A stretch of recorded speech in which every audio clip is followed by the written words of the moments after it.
देखिए, war objectives सारे जो कॉन्फ्लिक्ट के अंदर स्टेक होल्डर्स हैं, सबके डिफरेंट हैं। हुँ, अमेरिका के डिफरेंट हैं, इवन इज़राइल के डिफरेंट हैं। यस। अमेरिका इज़राइल के मैं पहली दफ़ा इख्तिलाफ ये देख रहा हूँ कि अमेरिका इस पर खुश नहीं है कि जो इज़राइल ने कर ऑयल के उनके स्टोरेज पर हमला किया है, क्योंकि अमेरिका नहीं चाहता कि ऑयल की कीमतें बढ़ जाएँ।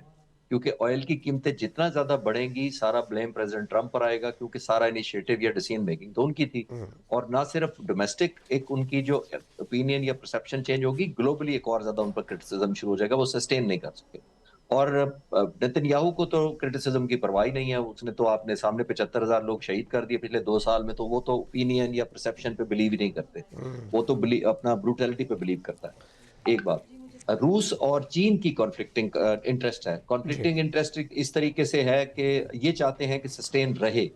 रूस इसलिए चाह रहा है कि ये सस्टेन होगी, तो अमेरिका अपने वॉर सारी मशीनरी को मिडल ईस्ट में ले जाएगा, जो सारी सपोर्ट यूक्रेन को कर रहा था, वो नहीं देगा। हुँ, जिसकी वजह से उनके लिए आसानी होगी। फिर तेल की शॉर्टेज होगी तो रूस को एक और फ़ायदा होगा, क्योंकि रूस अब बेच रहा है तेल कैश पर बेच रहा है, उसको जंग के लिए पैसे वैसे ही चाहिए।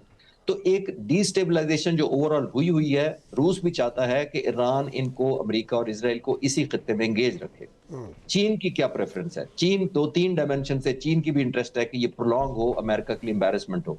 जितनी ज़्यादा प्रोलॉन्ग हो रही है ये, चीन एक जो ऑयल है वो इकट्ठा कर रहा है, यानी फ्यूल स्टोरेज कर रहा है ईरान, नंबर 1। हुँ, ईरान से भी वो ले रहा है, वेनेजुएला से पहले ले रहा था और इसके अलावा अब रूस से लेकर वो अपना स्टोरेज बढ़ाया जा रहा है। हुँ, नंबर 2 वो चाहता है कि अमेरिकन वेपन्स डिप्लॉय हो, उनकी इकोनॉमी डिप्लीट हो। नंबर 3 एक मोस्ट इम्पोर्टेंट वो समझता है कि जितना ज़्यादा अमेरिका इस इश्यू के अंदर इन्वॉल्व होगा, कल को जब भी ज़रूरत पड़ी, चीन को ताइवान के खिलाफ ऑपरेशन करना एथिकली, मॉरली, मिलिटरीली आसान होगा, हुँ, क्योंकि एक प्रेसिडेंट सेट हो जाएगी।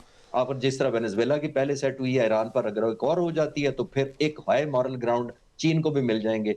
और ये भी वो चाहता है कि most of the military expenditure जो मिलिट्री का हो रहा है अमेरिका जी। का, वो उसको इतना महँगा पड़ रहा है। चीन और रूस दोनों चाहते हैं कि मिलिटरीली जब उसकी एक्सपेंसेस बढ़ेंगे, तो इकोनॉमी भी डाउन होगी ओवरऑल। तो जब उसकी इकोनॉमी डाउन होगी, तो ऑब्वियसली गेन कौन करेगा? रूस और चीन दोबारा से। और इस सब के अंदर इम्पॉर्टेंट चीज़ ये है कि रशिया और चाइना अभी ईरान की सपोर्ट तो कर रहे हैं, लेकिन आपको लगता है कि अल्टीमेटली ये जंग जो है ये एक रीजनल वॉर में कन्वर्ट हो सकती है?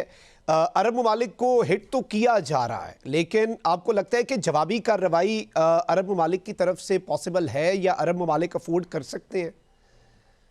देखिए, कल प्रेसिडेंट ट्रंप से किसी ने पूछा कि रूस क्या मदद कर रहा है इस जंग के अंदर ईरान की, हुँ, तो उन्होंने जवाब दे दिया आगे से कि this is a stupid question. या क्या मतलब है? ये जवाब इटसेल्फ बहुत कुछ कह रहा है। हुँ, ये सवाल स्टूपिड कैसे हो सकता है कि रूस मदद कर रहा है या नहीं कर रहा?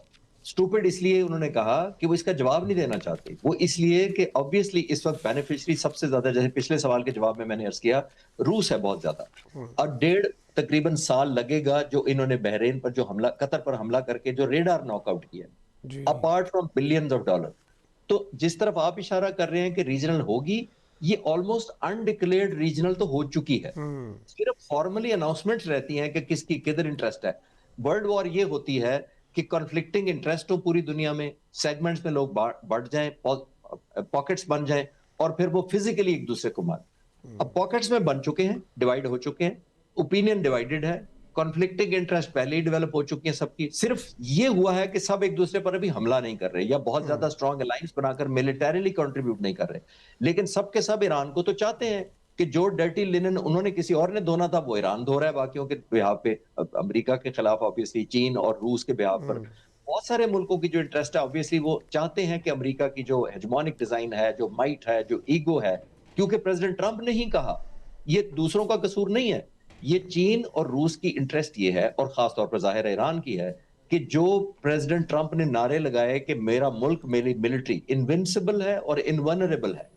अब ये सारी दुनिया चाहती है कि वो जिसका माइट है, जो ज़ोम है, तकब्बुर है, वो किसी तरह खत्म किया जाए। हुँ, अब हर वो मुल्क, हर वो ऑर्गनाइज़ेशन ज़ाहिर है डायरेक्टली इनडायरेक्टली कंट्रीब्यूट कर रही है। लास्टली मैं ये कहना चाहूँगा, जो आपने बड़ा अच्छा पॉइंट रेज़ किया कि मिडल ईस्ट के जो लोग इंटरेस्ट है, मैं दोनों साइड्स को बड़ा एप्रिशिएट करना चाहूँगा। देखिए, हुँ, बुनियादी तौर पर जब ईरान ने हमले किए, एथिक्स मोरालिटी की बातें नहीं कर रहा मैं, मिलिट्री पॉइंट ऑफ व्यू से बात कर जी, रहा हूँ। जब हमले किए, तो उसने अपनी रीच दिखा दी इन मिडल ईस्ट मुल्कों को कि अगर आपने ये एफर्ट जनरेशन वॉर फाइटिंग में अगर कंट्रीब्यूट किया, तो आप लेजिटिमेट टारगेट हैं। एग्ज़ैक्टली, सबको मैसेज देने के बाद उसने ड्रोन बंद कर दिए। 10-10, 20-20 हज़ार के टन ड्रोन मारे उसने एयरपोर्ट्स पर, बिल्डिंग्स पर, होटल्स पर और पूरा ट्रेड इंडस्ट्री, एविएशन, टूरिज्म सबको स्टैंड स्टिल कर दिया। उसके बाद उसने बंद कर दिए मार रहे, उसको जरूरत ही नहीं थी। एक वेरी सेंसिबल मूव, जिसको अमेरिकी सेलिब्रेट कर रहे हैं कि 85% या 75% ड्रोन कम हो गए हैं, तो ड्रोन तो उससे मारने नहीं थे। एक बात। फिर दूसरा बहुत अच्छी मूव ईरान की तरफ से हुई, जो उन्होंने माफी मांग ली कि हम आपको नहीं कुछ कहेंगे अगर आप ये करेंगे। This is a very smart move Makhdoom साहब। वो इसलिए कि जाहिर है वो क्यों अपने एनिमीज बढ़ाए। एक बात, जब उसने मैसेज दे दिया, एक खौफ क्रिएट कर दिया, अपना रिजॉल्व दे दिया, अपनी कैपेबिलिटी बता दी कि मैं 10,000 का डॉलर मारूंगा एक ड्रोन, आप $4 मिलियन के मेरे पे पैट्रियट मारेंगे। जेलेंस्की ने यूक्रेन के वैसे नहीं कहा, उसने कहा जब से जंग शुरू हुई है मैंने 200 पैट्रियट मांगे थे, मुझे नहीं दिए गए, और इन 8 दिनों में अमेरिका 2000 पैट्रियट फायर कर चुका है। तो दिस स्पीक सो मच कि देखें जो इतना उधर केयरफुल थे।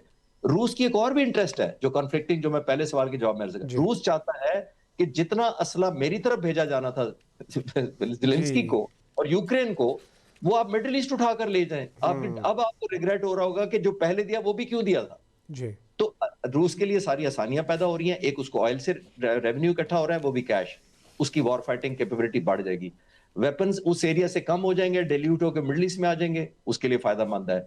उसकी मिथ टूट रही है अमेरिका की, उसको फायदा है। तो तेल उसके पास पहले ही है ज्यादा, उसको तो डिपेंडेंसी है ही नहीं किसी के पास। अच्छा, यहाँ पे एक और इंपॉर्टेंट डेवलपमेंट ये भी हुई कि ट्रंप ने स्टेटमेंट जारी की कि जो भी ईरान का सुप्रीम लीडर आएगा, अगर वो हमारी मर्जी के बगैर आया और हमारी अप्रूवल ना हुई तो वो ज़्यादा देर तक नहीं रह सकेगा। नेतन्याहू ये स्टेटमेंट्स दे रहा है कि जो भी नया सुप्रीम लीडर आया उसे हम एलिमिनेट कर देंगे, हम ये सिलसिला जारी रखेंगे। आप किस तरह से देखते हैं, इसमें मैसेजिंग क्या है ईरान की तरफ से जो मुज्तबा खामनाई को सुप्रीम लीडर मुंतखब किया गया है? इससे अमरीका को और इसराइल को क्या मैसेज दिया गया और वो इस पर अब किस तरह से रिस्पॉन्ड करते हुए नजर आएंगे? कल सोशल मीडिया पे एक लाइटर पोस्ट मैंने देखी थी, और उसको लाइटर से शुरू करते हैं फिर सीरियस बात करते हैं। और किसी ने ये पोस्ट किया हुआ था कि वो प्रेसिडेंट जो दुनिया का सबसे ताकतवर है, न्यूयॉर्क का मेयर तो अपनी मर्जी का लगवा नहीं सका। तो आयतुल्लाह साहब को पहले शहीद किया, फिर वो समझते मेरी मर्जी का यहाँ लगेगा। पहली बात तो ये। दूसरी बात ये है कि ईरान ने बहुत जबरदस्त सिग्नलिंग एक और की है। देखिए ईरान ने, मैं क्विकली 3 डायमेंशंस को कवर करके फिर मैं इस सवाल की जवाब दे। देखिए ईरान ने करना क्या है, ईरान इन सारे मुल्कों पे एक प्रोहिबिटिव कॉस्ट इंपोज कर रहा है, 1। दूसरा, उसने करना है सर्वाइव करना है अपने वेपन्स को और आर्सेनल को बचा के रखना है। और तीसरा और मोस्ट इंपॉर्टेंट, मोस्ट इकोनॉमिकल जंग लड़नी है जो वो लड़ रहा है। तो यही तो तकलीफ देगी अमेरिका को कि हम पैट्रियट मारते हैं 4 मिलियन का, उधर से 10,000 का ड्रोन आता है डॉलर का। तो आई थिंक ईरान ने बहुत अच्छी स्ट्रैटेजी की है कि इकोनॉमाइज भी किया हुआ है, सस्टेन भी किया हुआ है, और अपना रिजॉल्व और रीच भी पहुंचा दिया।